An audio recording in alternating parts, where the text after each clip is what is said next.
The Toronto Raptors have had a relatively uneventful offseason.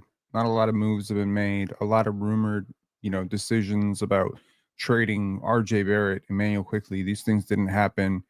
And we gotta do some stuff here because ahead of our season preview, which is coming out this weekend or Monday, uh, I'm gonna be breaking down every single move that the Raptors have made this offseason. Yes, all of these uneventful moves and whether or not the Raptors were correct to take a more timid, maybe more wait and see approach, or whether maybe we're misinterpreting this offseason being uneventful because the Toronto Raptors already made their biggest offseason addition at the trade deadline last year, and that was Brandon Ingram.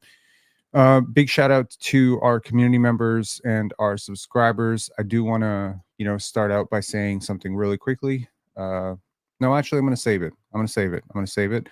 And we're going to make this relatively quick because before we do a season preview, we got to do an off-season review. So let's start with the first move that the Toronto Raptors made this offseason, and that was drafting this man, Colin Murray Boyles, number 9. Now, I had CMB number 8 on my draft board. So certainly there's no reason to give this a bad grade. There were a couple of players on the board who I had a little bit higher than him, but that's okay. That's perfectly fine. I totally get the reason. And if his off-season, workout videos are to be believed, if they're to be taken at face value, he is working on his jumper. If Bobby Webster is to be believed, he is aware that it is a weakness, right? Arham saying Carter Bryant Glaze incoming. Mm. Well, you know what? Here's the thing. The thing with Carter, and I've talked to him about this, is we'll see. Okay, we will see. And I'm certainly, Carter's a huge, huge fan of CMB. They are friends, and so that's cool. You know what I mean? Like if you believe that Colin Murray Boyle is going to be a better player than Carter Bryant, power to you. I don't, but I do believe that Colin Murray Boyle is going to be a really, really good basketball player. And I do think that he fits a lot of what the Raptors tried to establish as their quote unquote defensive identity last year.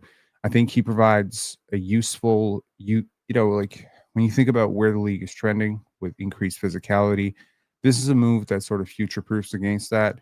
You talk about, in the video that we did on basketball IQ, the 9 stages of basketball IQ, he is certainly teetering on surgeon level basketball IQ. If based on what I saw from him last year and the previous year at South Carolina is to be believed, he is an incredibly smart basketball player.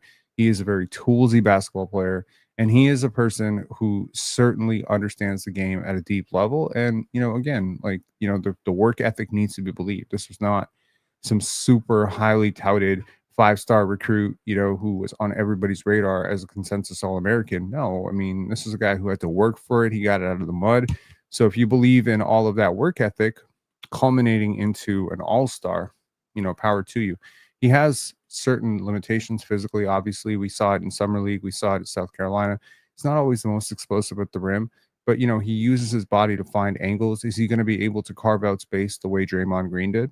He's already a lot more talented than Draymond was at the same level. Things that translate from the collegiate level to the NBA level, almost always defense and rebounding. And he has those things in spades.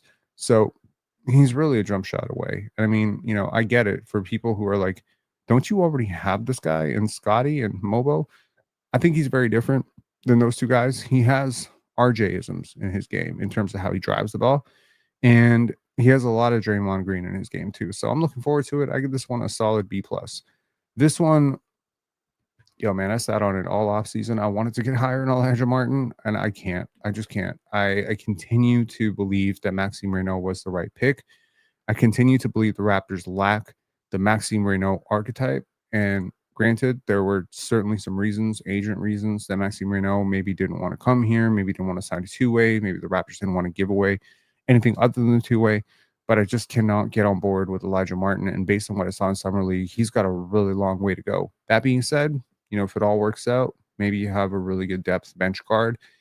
I just don't necessarily see the jump shot translating at a super high level. I realize there's moments in his career over at Florida where he shot it relatively okay. He doesn't necessarily have the quick twitch, athleticism to beat guys off the dribble that you typically need at this size. He doesn't get clean separation on his jumper. He reminds me of like a 6'1" power forward. Like that's really what you've drafted here. So, let's see what the Raptors development staff can do. I mean, this is obviously a really hard worker. This is obviously a really good kid, and this is what the Raptors love to do. They love winners. They love winners, and this is a guy who wins a lot. So, solid defender, really high basketball IQ, really good off-ball player, a lot of on-ball concerns, a lot of size concerns, great length, great athlete, great pump at the rim, vertical, pop athlete, solid strength. I mean, he's built like a linebacker, bro. He really is. He's built like a football player. And he did play football. I mean, I don't know. This could translate, but I give it a C minus. I'm not impressed.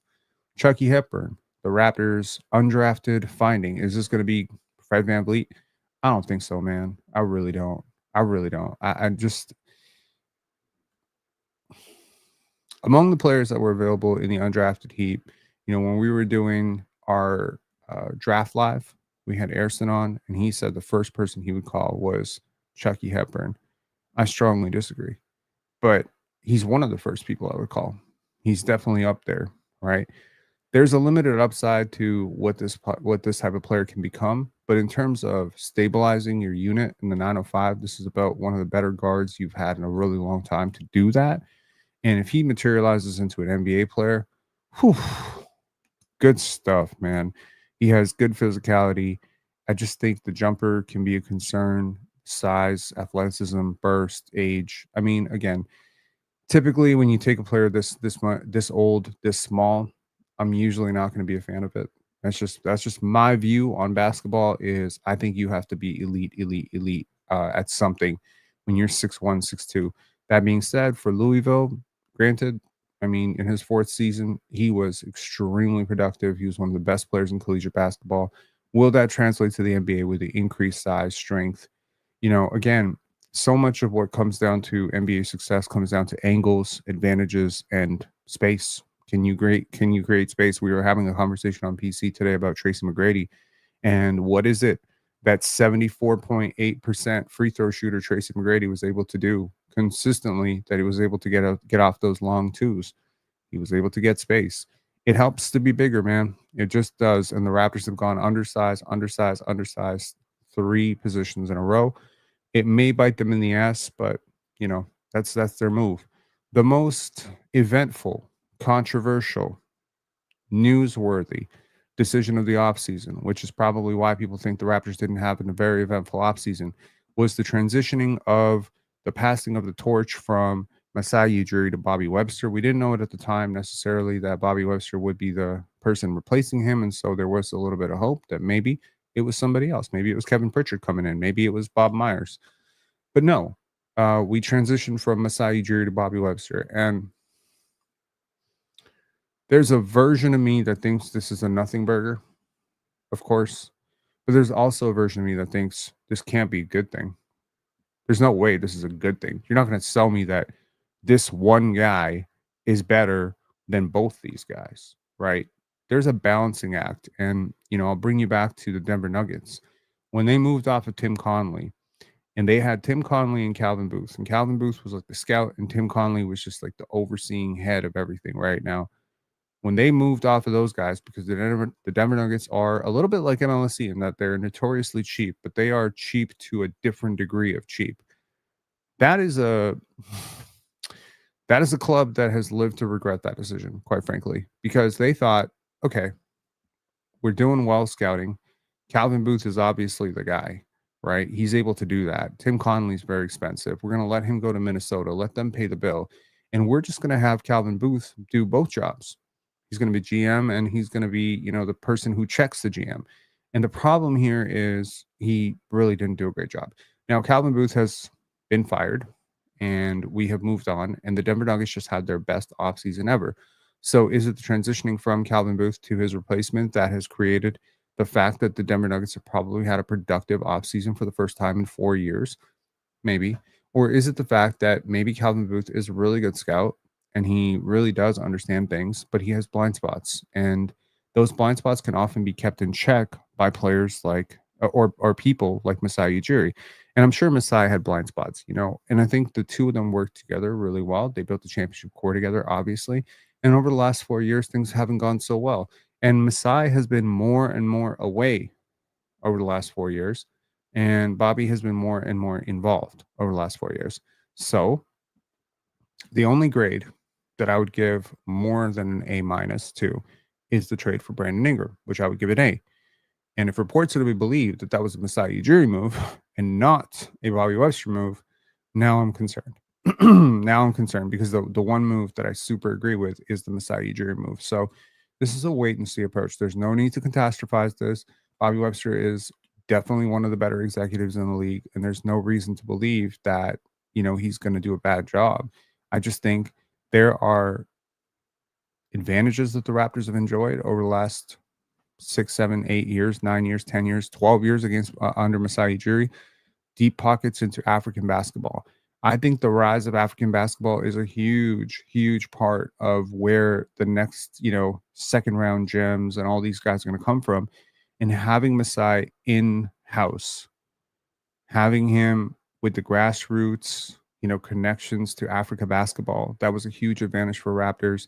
If you haven't noticed, OG Anunoby, Ochai Baji, Christian Koloko, Pascal Siakam, there's been a lot, Precious Achua, there's been a lot of African players in Toronto Raptors uniforms over the last 8-9 years, largely due to Masai Ujiri's connections and contacts. And I think that is going to be a loss for the Raptors. So it's perfectly fine. I totally understand it. And when Bobby was named the replacement, it became very obvious to everybody this was just a money move. This was we don't think Masai's worth it. You're paying him 1 year of his salary to just be sitting at home doing nothing, and that's perfectly fine because you don't have to sign the extensions you think you won. But I think Masai brought a lot of stability to this organization. I'm curious to see now. There was a lot of talk about how GMs didn't want to deal with Masai. He was a little bit notoriously difficult. He had a really larger than life reputation.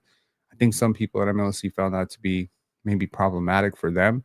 And so I think maybe what this is going to come down to is Masai Ujiri just feels like we see a different version of this team going forward, and maybe teams are going to be more willing to deal with Bobby Webster. So overall, a C.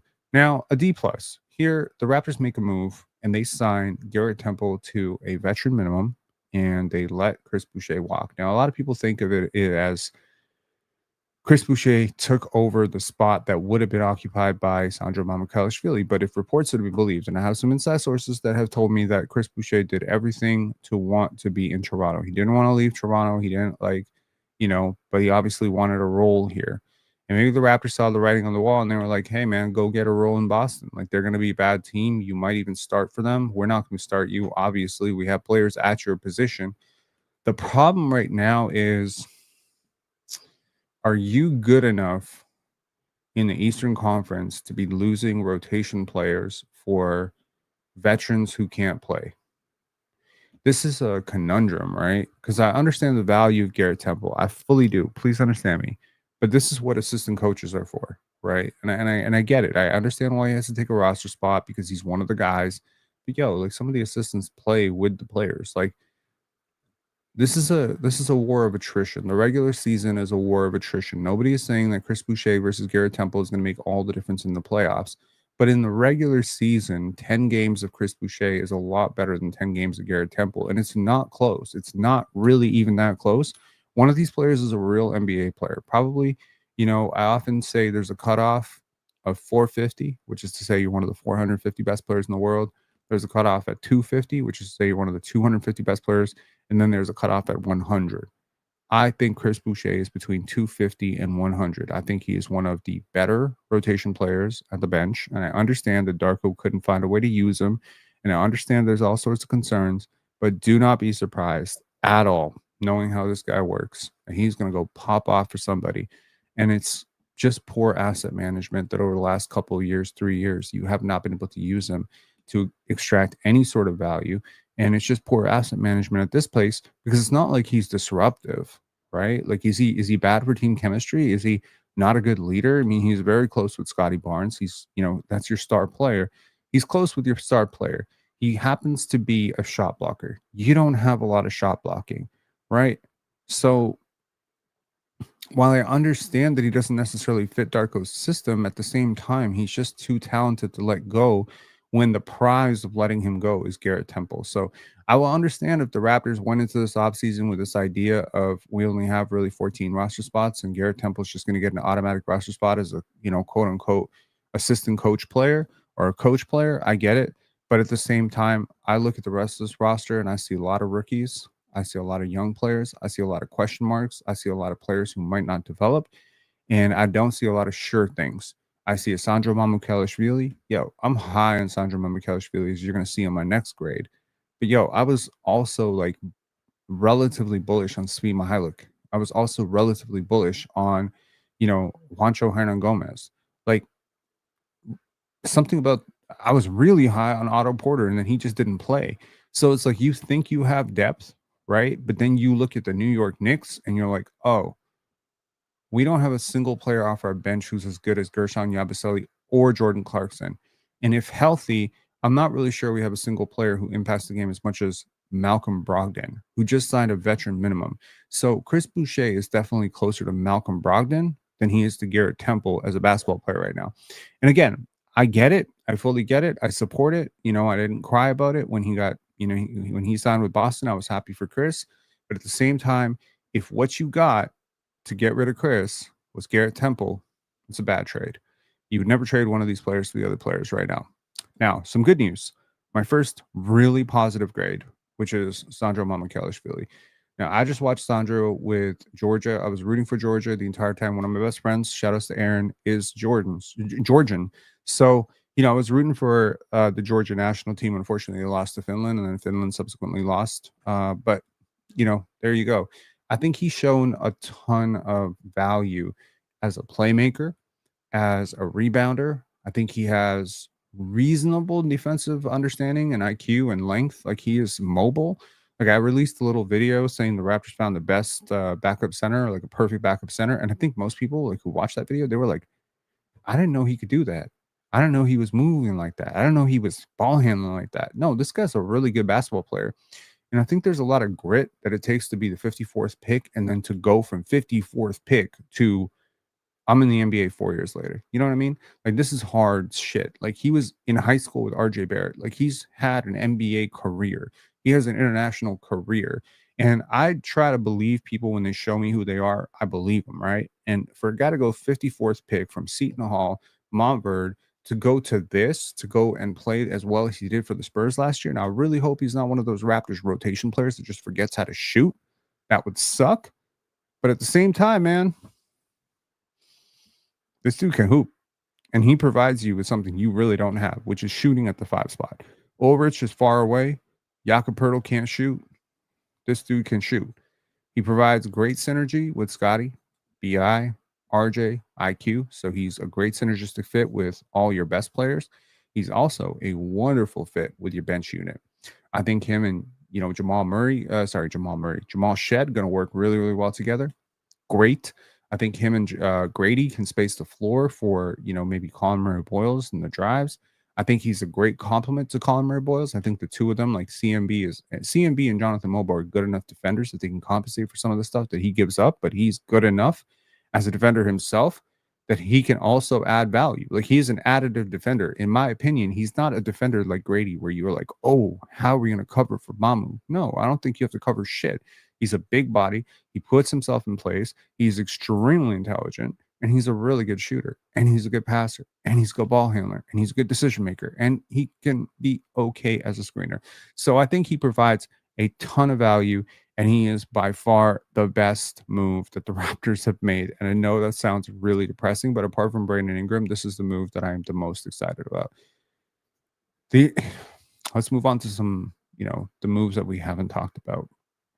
We didn't make a video on David Roddy. We didn't make a video on Olivier Sarr. We didn't make a video on Jarkel Joyner. We didn't make a video on, we didn't make a video on any of these guys. There's probably a reason for that. I don't really expect any of them to make the team. But if there is somebody who can make the team, it's one of these two right here. These two, who are both on Exhibit 10 deals, could make the Raptors roster and could definitely push the ageless wonder Garrett Temple for his rotation spot or roster spot in the pecking order.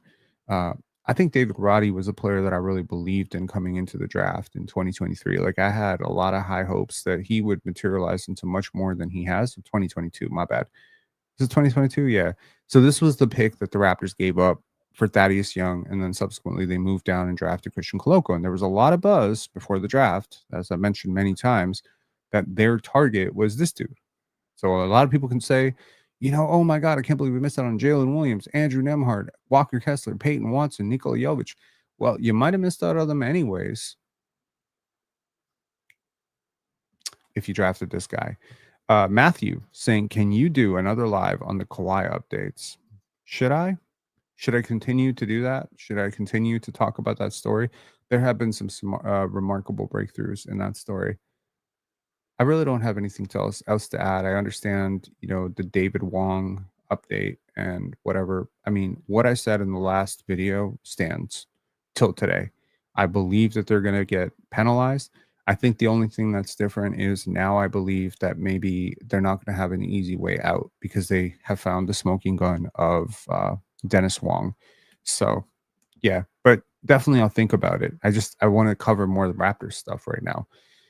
Okay. So yeah, so Olivier Sarr, like I mean, the brother of Alex Sarr, he's a good shot blocker, man. He's a good shot blocker. He has provided positive defensive impact for the OKC Thunder for 3 straight years, and it's gotten a little bit better.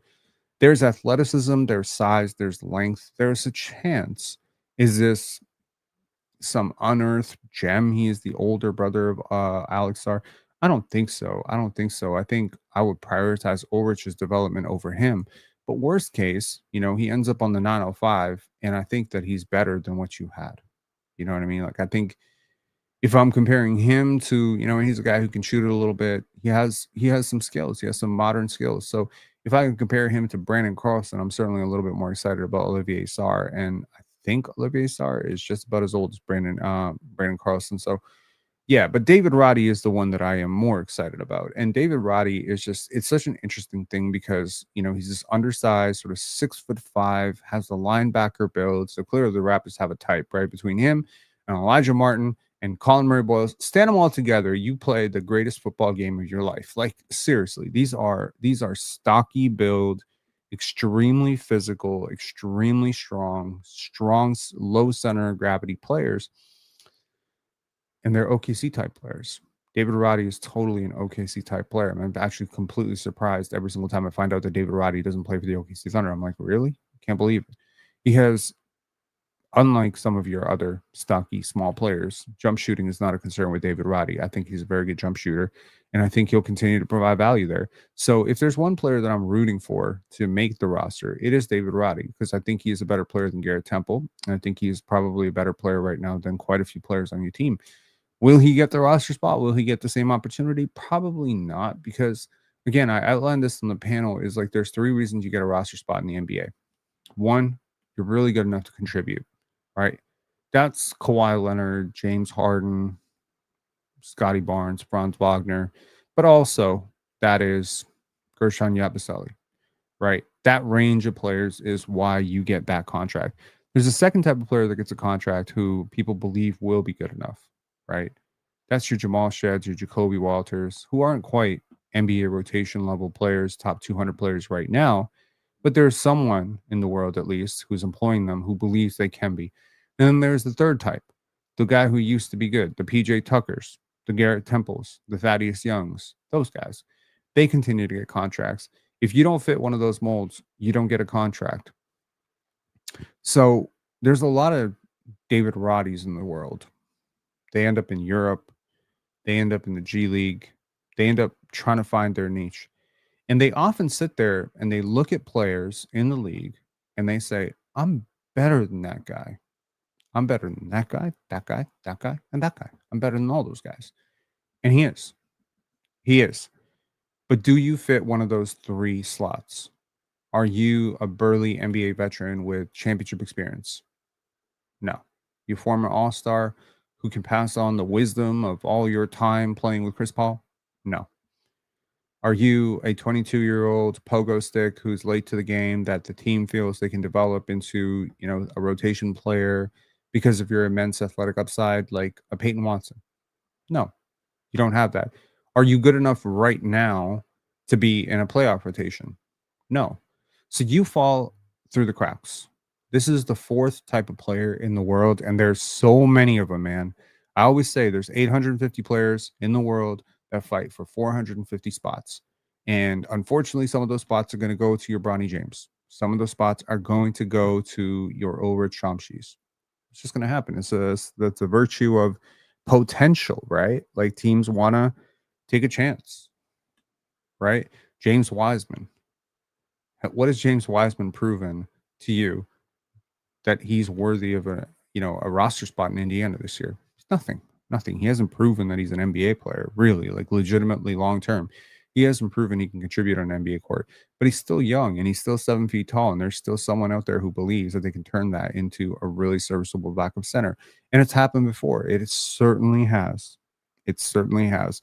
There have been some late bloomers. Look at your Isaiah Hartensteins, right? That guy didn't pop off until he was like 25, 26 years old. So teams have, projectable, provable past outcomes where they can look at a player who's 7 feet tall or a wildly athletic wing and just say, you know what, if we keep working on this, we might get Herb Jones, we might get Tamani Kamara, we might get Pascal Siakam. So I don't know if either of these guys fit into that mold of they're still so young that people really, really buy their potential. I don't know if I know for sure neither one of them are like upper rotation playoff players. And I know for sure that none of them have championship pedigree or resumes that would warrant, they're going to be our veteran stabilizers. Or you could just be related to the star player. Shout outs to Oak Tree. You could just be related to the star player. That's certainly a way to get on a roster spot. So that's that. Yeah, it's a solid B plus for me. And now we get to the Jarkel Joyner, the Quincy Guerrier, these guys. Derek Key. I don't know which of these players I believe in the most, but I'm pretty sure all of them are going to end up in the G League. There were some really, really good moments with Derek Key, like late game shot making. I did watch him with the Tennessee Volunteers, and I ended up thinking that he was going to be a pretty good pro in Europe. These guys are all hanging by a thread, man. Their American hoop dreams are on the line. This is probably one of the last 2 years where they're going to be able to push for their hoop dream to play in America or play in Canada. And frankly, the Raptors signing them, waiving them, it just gives them a bonus. Blake Murphy laid it out on X/Twitter, and he explained why the Raptors often do these types of deals. They get them a little bit of bonus. So, is there anything here that's really worth writing home about? Is there a player where I'm like, oh, I can't believe they got that guy? Like, to me, like that type of player is Josh Minott. Like, if the Raptors had signed Josh Minott, who, by the way, the Boston Celtics did, I'd be telling you right now, I think Josh Minott could be like an upper rotation player. That's a player that excites me. If the Raptors had signed Day'Ron Sharpe, right, who the Brooklyn Nets got for very little, I would also be up here telling you, I think you might have a backup center in the future. There's certain players that I believe in. There's certain players I don't really have that strong emotion about. And quite frankly, the Raptors have drafted and signed a lot of players that I don't have very strong emotions about. And that's just the truth.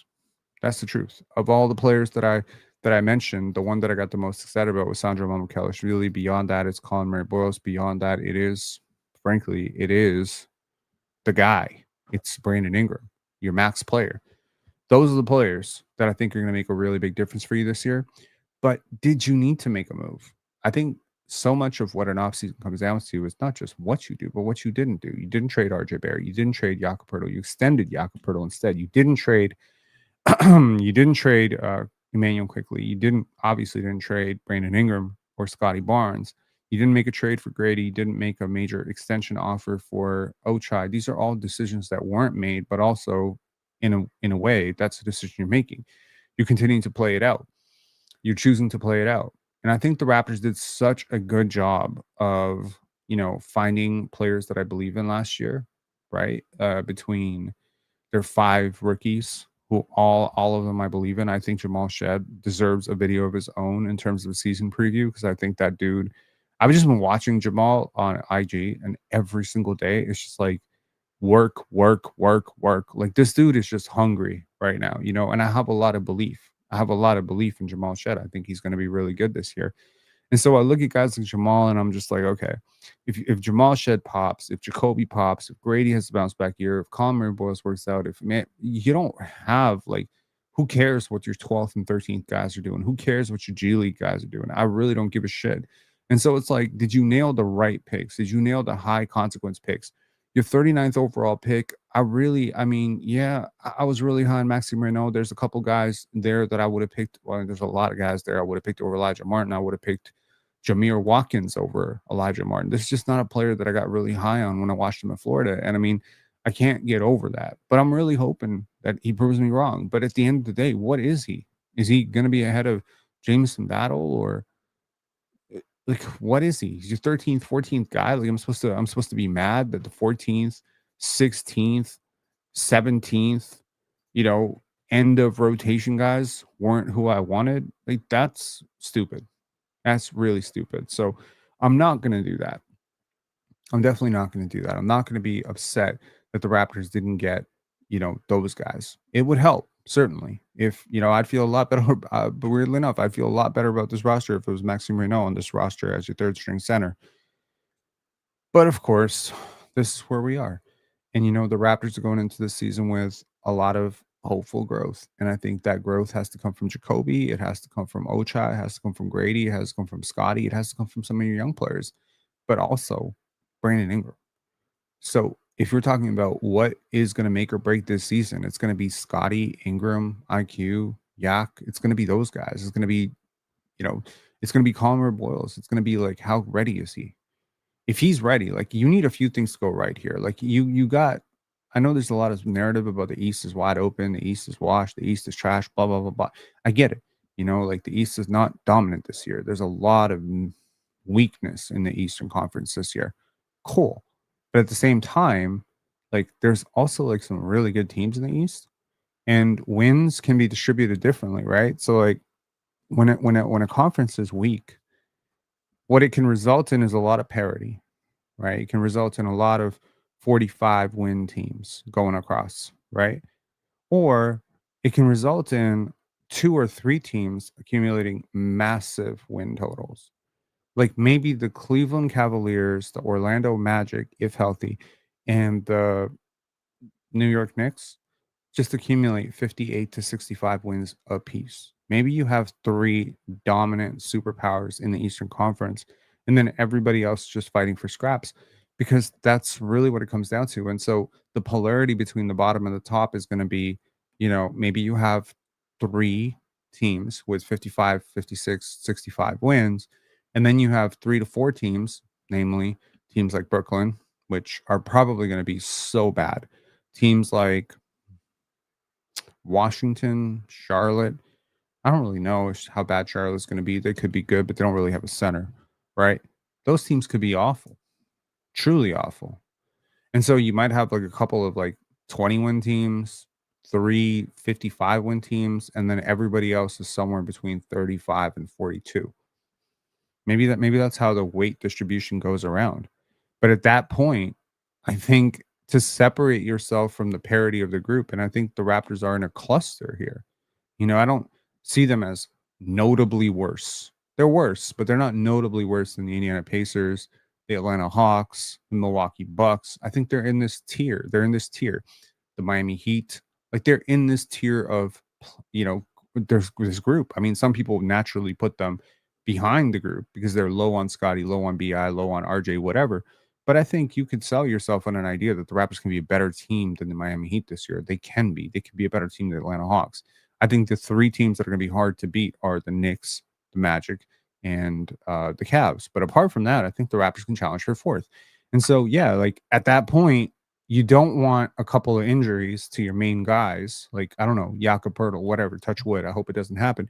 You don't want that to trigger, oh, no, we don't have a third string center because Ulrich ain't ready and Sandro is too small.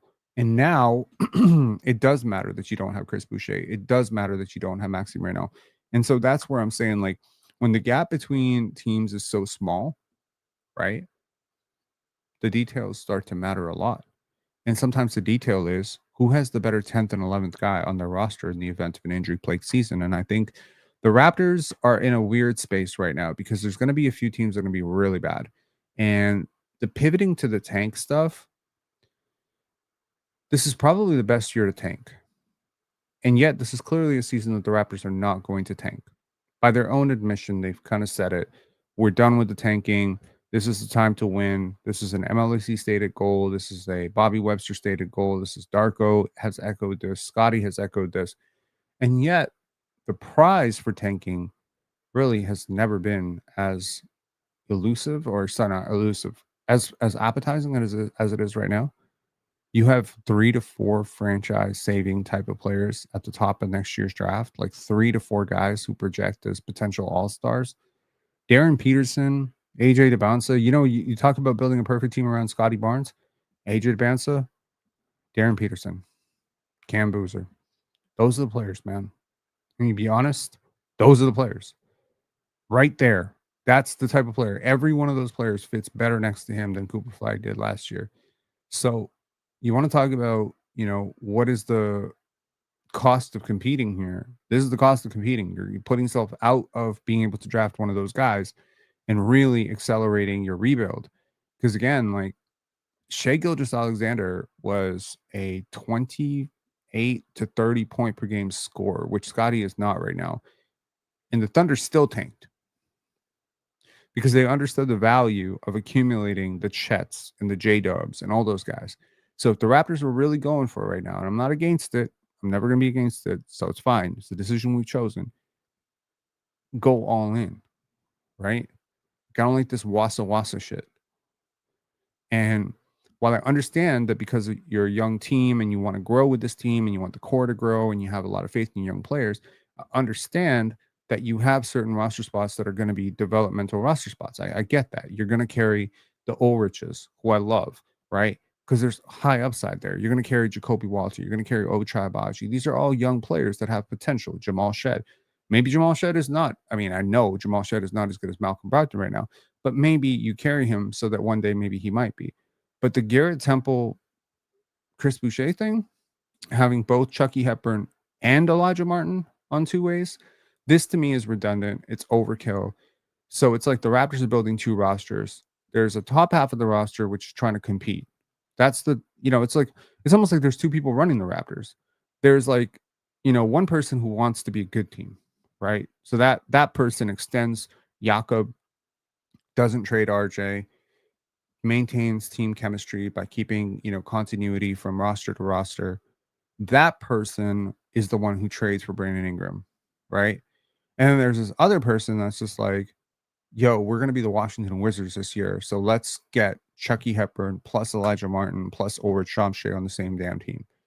That's a lot of development roster spots, man. You're wasting 4 roster spots right now. I'm going to be real straight with you right now. You're wasting 4. I don't think you can waste more than 2.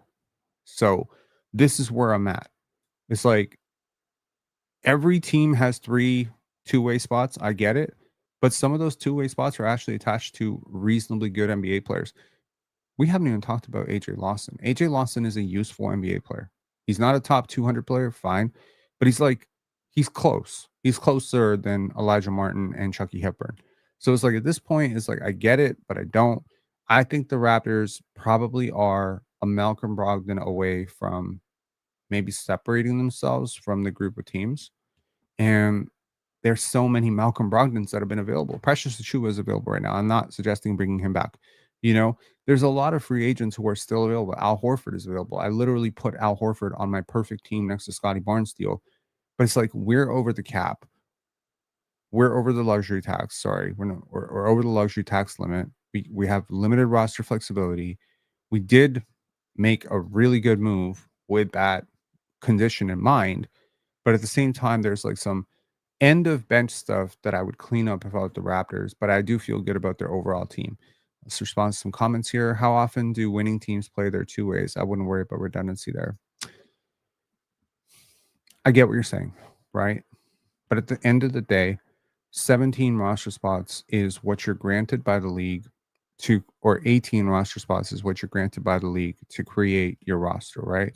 So if you're wasting 4, And then 5 others are assigned to players who are, let's say, fringe-ish NBA rotation players, right?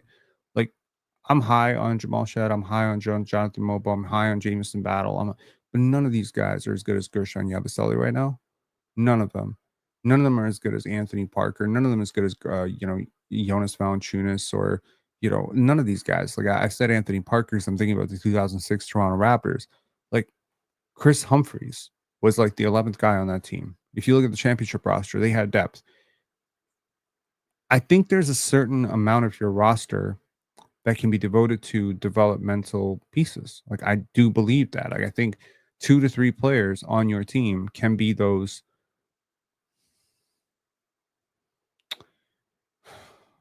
Boris Shamshi is probably an extreme example, but your Peyton Watsons, Nikola Jovic, like early Nikola Jovic, like the first year of Nikola Jovic, like your Usman Jangs. I think you can have 1 or 2 of those guys, maybe 3. If you're a young team, maybe 4. You have like 7, 8. It's too many. It's too many. Okay, it's a few too many. So I think you're missing the type of depth rotation pieces that I think have been available for minimum contracts. You let one of them go in Chris Boucher because there wasn't a great system fit, but Malcolm Brogdon was a great system fit. And I think you could have given him like a more guaranteed role in this roster. But I think again, the Raptors are looking at it and like saying, no, no, no, we want to give Jamal Shed a chance. But it's like, okay, cool. If you want to run out a roster with Jonathan Mobo and Jamal Shed in your rotation, then I don't want to hear any squat about why Brandon Ingram and Scotty Barnes are having trouble scoring. Like none. Like you need to have some idea in your mind of what are we trying to do? Are we trying to win or are we not trying to win? Like, are we trying to develop? And it's like, I understand you can do a little bit of both, but you do have to have a North Star, right? You have to have a priority. You have to have like, this is what we're doing. Sandro Mamukelashvili is perfect because he's young, he's 26, he's on a minimum contract, so he's cheap and he fits. He's a rotation player. Why not 3 Sandros? Why not 3 players of this level? Like, again, there's a level, right? Like, I think there's a level you have to hit as a basketball player where you're not a complete wash on one side of the basketball, right? The Raptors have like so many one-way players that are virtually unplayable in a lot of situations that it really does give you pause and say, like, how many of these players you think are going to develop? Jamal Shed, again, I feel very guilty sometimes because I root for these guys so much, right? But I also want to be honest about who they are. Jamison Battle, Jamal Shed. Okay, so again, look at the roster. So ask yourself the question. You want to be a playoff team, right? Cool. Orlando's a playoff team, right? The Knicks are a playoff team. Let's use the Knicks as an example. The Knicks are a playoff team in your division, in your conference. Okay. They're 9 hours away. The New York Knicks. I want you to look at the New York Knicks bench. A bench which includes Gershon Yabusele in his prime. A bench which includes Jordan Clarkson in his prime. A bench which includes Mitchell Robinson potentially. A bench which includes, I mean, my God, like who on your team is better than Mitchell Robinson? Who on your bench is better than Mitchell Robinson? I think you have to ask yourself that question. Who on your bench is better than Jordan Clarkson? I don't think Grady Dick's better than Jordan Clarkson right now. I don't think Jamal Shed or Colin Murray are better than Jordan Clarkson right now. I think Jordan Clarkson's a really good basketball player. So I think there's like a legit player, like a level of legit NBA player. What is an NBA player? Like a legit NBA player. Norman Powell is better than a legit NBA player. I think a legit NBA player would be exactly the players I'm describing. Gershon Yabusele is a legit NBA player. Malik Beasley is a legit NBA player. These legit NBA players have an amazing ability because they know how to play the game. Tim Hardaway Jr. Look at what the fucking the Denver Nuggets just did. They added just a dearth of legit NBA players. Jonas Valanciunas has limitations. Yes, I am a huge critic of Jonas, but he's a legit NBA player. Jonas Valanciunas is so far ahead and away better right now than 89, 90% of your bench. He's just a better player. Overall, he's better. He's just a better player. He's not great. Nothing to write home about. probably worth a minimum contract on his next deal, probably why he wants to go to Europe. Like there's guys in Europe. There are guys legitimately in Europe who can help you more next year. So again, the Raptors have this weird thing where they go into the absolute depths of the NBA world to find their end of rotation guys. And then they wonder why Emmanuel Quickley, RJ Barrett, Scotty Barnes are struggling with efficiency. Well, there's a reason why, because your back end of your rotation is really bad. And so, yeah, I think more Mamus would help. Now, the Raptors have ways out of this. Obviously, an RJ Barrett trade would likely be a 2-for-1 because it's definitely not going to be for a player that's more expensive than RJ. So it'll probably be like a 2-for-1. So if you were to make a deal for, let's just say, hypothetically, you were to trade RJ for Io DeSumo and Patrick Williams or some deal like that, where okay, it's not appealing, it's not sexy, but it is a deal. If you were to make a deal like that, well, then you would get 2 rotation players. Io DeSumo is a great example of a player who is actually a legit NBA player. Io is a legit NBA player. He is better than almost every single guard you pull off the bench right now. And again, like it's a distortion. It's a distortion of the mind where you want to be really high on a player like Colin Murray Boyles or Jacoby Walter or Jamison Battle or Jamal Shed and sometimes even Ulrich Shamshi, and you want to really sell yourself on the idea of what these players can be. But at the point of facing against the Denver Nuggets in October, it doesn't matter who they're going to be in 3 years. What it matters is how can it help you today. And if you're trying to win for today, then it doesn't matter that you have Jermaine O'Neal in the year 1997. That doesn't matter. Jermaine O'Neal in 2003, All-Star. Jermaine O'Neal in 1997, rookie. That's the point. That's the whole point. That's the point I'm making is you have a lot of players, and I think if I'm the Raptors right now, and this is going to be in my season preview, so shout outs to, that video coming out soon, and this is going to be a criticism of mine of the Raptors, I think you need to pick. I think you need to the Raptors are hoarding right now. They're hoarding. They're like the old lady in the apartment with the 18 cats. Like that's who they are right now. They're like Jamal Shed has potential. Jacoby has potential. Okay, cool. You have Jacoby, Jamal, Ochai, Grady. I'm not convinced on any of them being starters in the NBA. So you have also Jamison Battle. You have five. That's 5. That just count 5. Jacoby, Jamal.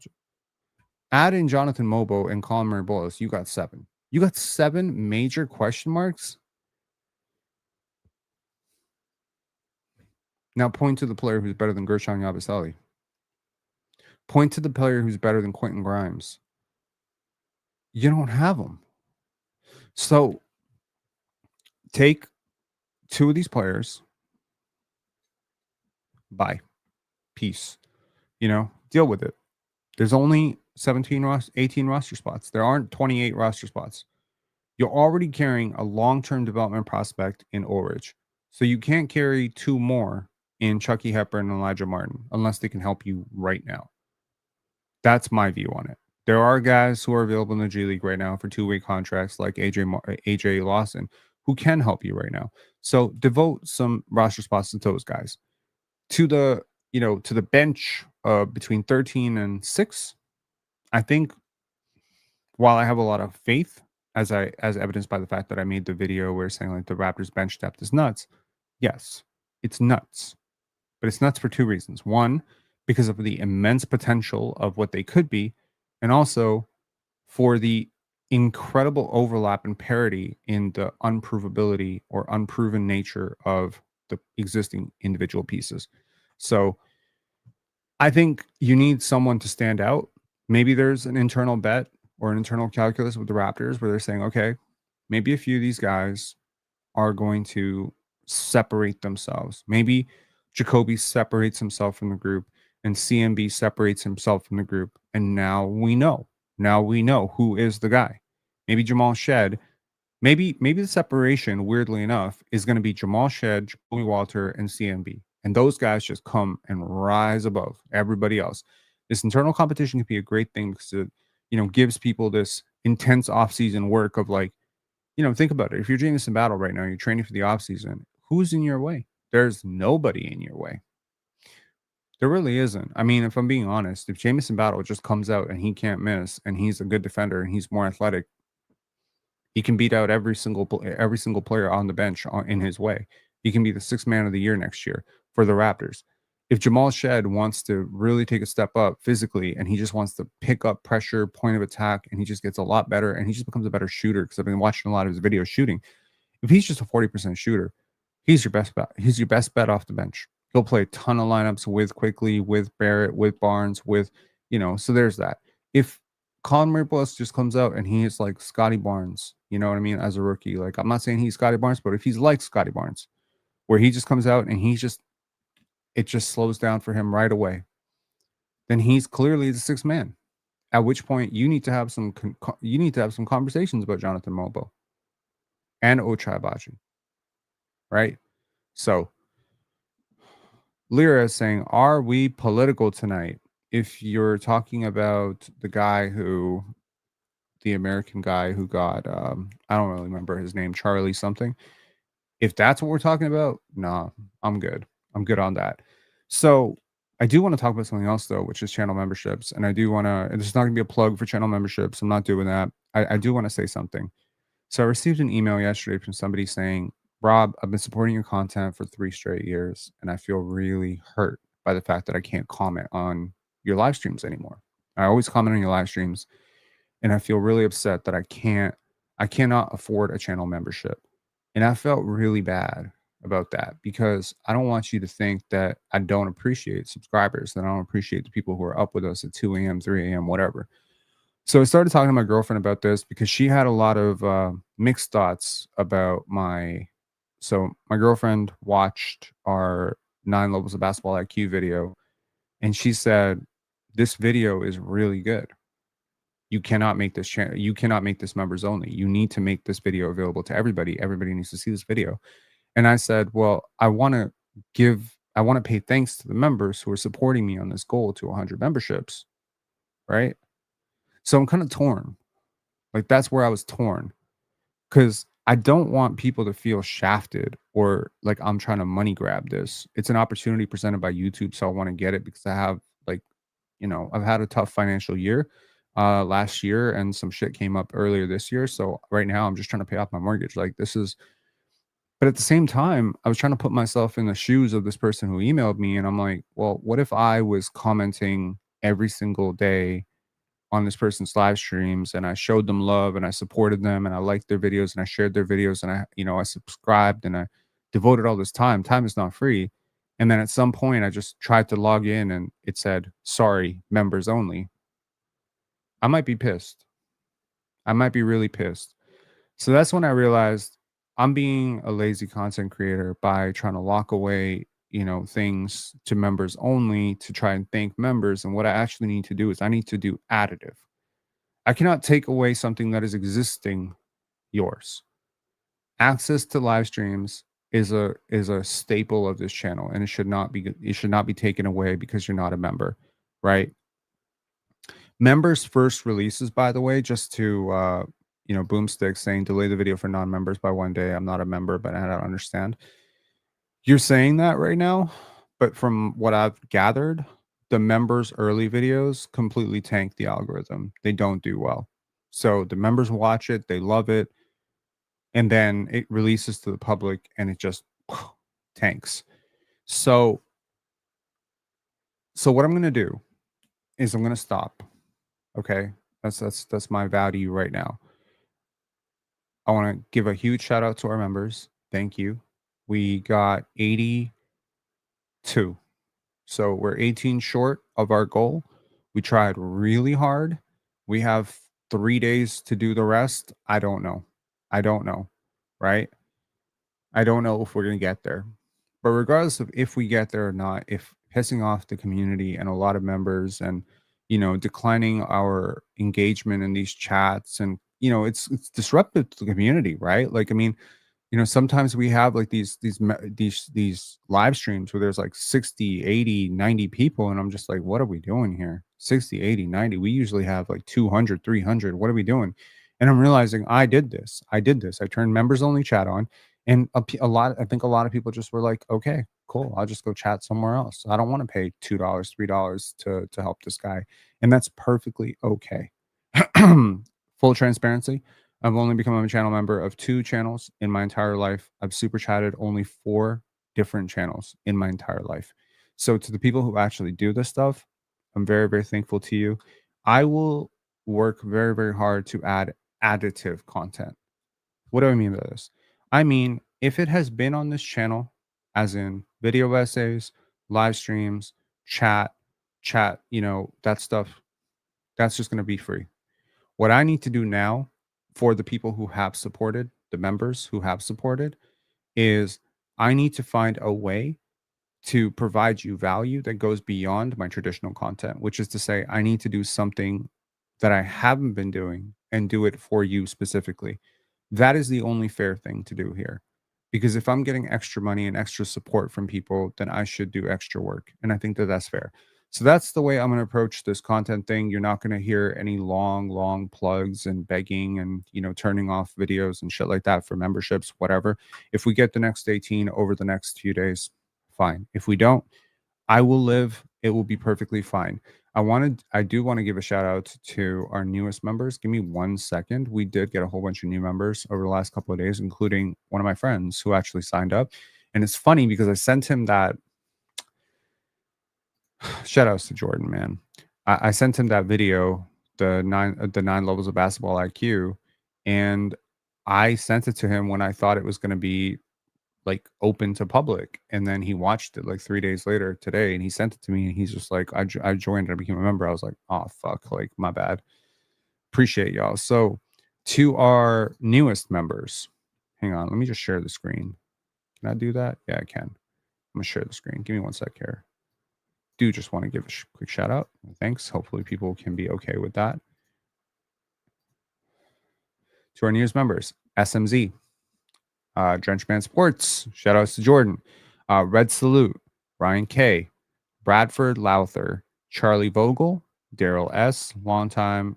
You know Daryl, man. Daryl's called in. He's the guy from Taiwan that you all remember. He's the guy who's always, he's a teacher. He's in schools. You know Daryl. Alex Tropolins, thank you very much. Mike McGonigal, thank you very much. David Schulten, thank you very much. Jonathan Savoy, and Scroopy Hoopers, who y'all know as Vince. So thank you all for helping me on this little thing that I've been trying to do here, which is create channel memberships. But yes.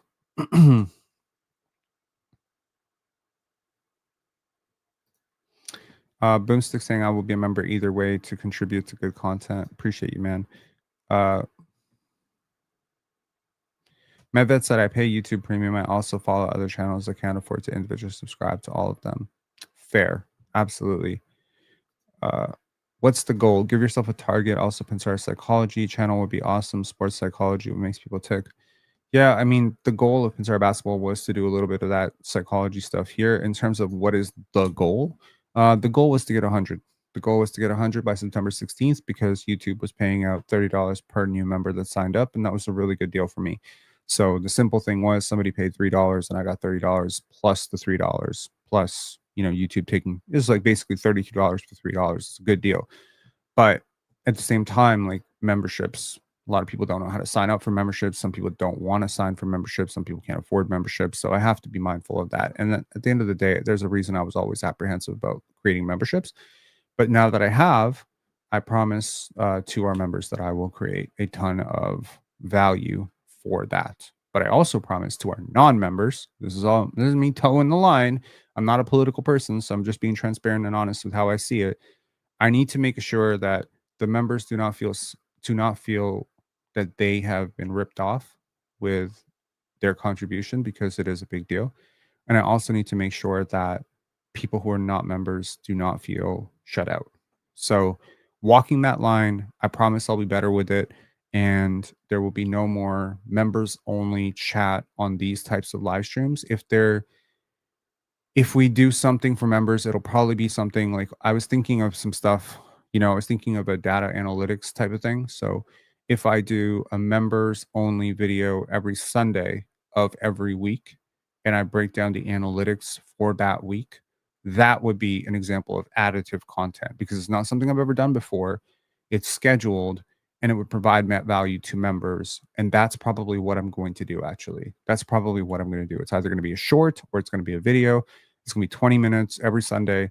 And I'll just take you through the entire analytics profile of the week, who did what. And I think that's valuable and no one else is doing it. And I think that's probably just the best way I can add value to members. But as I said, to reiterate, members only chat, that thing that we've been doing the last 2 weeks, that's done. So, shout outs to anybody who wants to come back and chat. You don't have to be a member to do it. And the members' early videos, it's really just hurting the videos at this point and all that stuff. But to the members out there, I promise you, it will provide a lot of great value for you guys, man. All right. Shout outs to you. J Dub, sorry, Military Man saying, I was in a debate today. I said J Dub was better than Paolo and got called crazy because Paolo's offense clears. I said his defense is close, so I ended the con. He also said the defense is close, so I ended the convo. Yeah, the defense is not close at all. Paolo is at times a defensive liability, and which is hard to do when you're 6'10". But that being said, J Dub is older, and I do think Paolo has a higher ceiling. But I think J Dub is a better player right now. And again, I think maybe the numbers are very seductive with Paolo. I'm not entirely sure Paolo is the best player on his own team.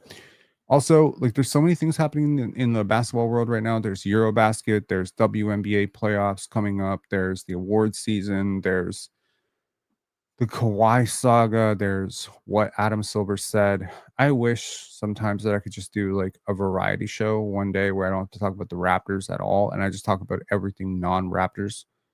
But this video is specifically titled Grading the Raptors Uneventful Offseason, and so probably not the best place to do it. But maybe this weekend I'll do like a chill, 1 hour, grab a beer, hang, where we can just talk about everything not related to the Toronto Raptors this year. Because I mean, there's a lot of things going on from David Stern's, it's not David Stern's, Adam Silver's comments on basketball and being a highlight league, like the NBA is a highlight league. Like I'm just like, whoa, that's crazy. Because the same dude told Kenny Beecham that he wants people to talk the game more seriously and discuss the game more kindly, and you insult the game by calling it a highlight league. Like, what are we doing here? Like, it's an insult, frankly, to anyone who actually does the work. You know what I mean? Like, for somebody who watches every single Raptor game and then watches it twice, it's really insulting for him to call it a highlight league. Medved said, do you think the Clippers will be fined after the second Pablo release with Dennis Wong? Shit's crazy. Well, in my last video, the Kawhi Leonard video, I did 3 separate videos on the Kawhi saga, so I'm reluctant to do a fourth because I just don't want. We got like 65 new subscribers from that video, and I'm just like, man, those people are going to be sorely disappointed when they realize that I'm not really a gossip queen and I'm not really discussing this shit, and that's not consistently my type of content. So I'm reluctant to make more videos because they're a little too successful for my liking. But yeah, like the overall thing here is the Dennis Wong thing is the smoking gun that the NBA probably is looking for. And it's also a smoking gun that the Clippers can't run from. Like that's the problem, right? Like you could probably get away with we didn't know, we didn't know, we didn't know. They made the deal independent of us. Kawhi's uncle went to Aspiration. We didn't know anything about this. It's a shady company. I got screwed. I got fraud. Okay. But now we have paperwork that your co-owner or minority owner in the Clippers literally paid this failing company after they were already failing and defaulting on their loans $2 million to pay Kawhi Leonard $1.75 million. I think it's just that. Tyler said, I think you and Jordan should do a show together. What do you think? That is definitely going to happen. That's going to happen. I've been telling Jordan for like months because he's not very high on Scotty Barnes, and I'm obviously very high on Scotty Barnes. So I want to do a show where I make Jordan break down Scotty Barnes highlights. Right. So I think that's definitely gonna happen. Shout outs to Jordan. We did the PCL draft today. I was a second overall pick. So I'm the James Wiseman, the Marvin Bagley. Oh boy. The Darko Milicic. Oh no. Oh, the number 2 pick is so cursed, man. No, I'm the Kevin Durant. So basically, Jordan drafted me second overall. Chill drafted Sports Fluent first overall. We'll see, man. I like our team though. Jordan, me, Pirate, and Matty Ice. That's a good team. That's a really good team. So I think we're gonna clear the PCL. That's gonna be good, man. SP said CMB is a legit NBA player. He might get rookie minutes early. He won't play like a rookie. See, here's the thing. We don't know that. I think he's going to be good. I'm high on him. He was one of the most productive collegiate basketball players. But you and I do not know right now how his defense is going to adjust in the NBA. He can be very foul prone. We don't know how his rim finishing and his angles are going to adjust to actually playing against taller players. He struggled immensely at the summer league level. Like he had some real struggles. Like he didn't look like a superstar in summer league. So again, like there's a chance he comes out and he's first team all rookie. At which point, great. I'm very happy, right? Really happy because he's very strong. So he has one major thing out of the way, which is what Grady didn't have, Jacoby didn't have, Jamal Shed didn't have last year, which is they were tiny and they were also weak.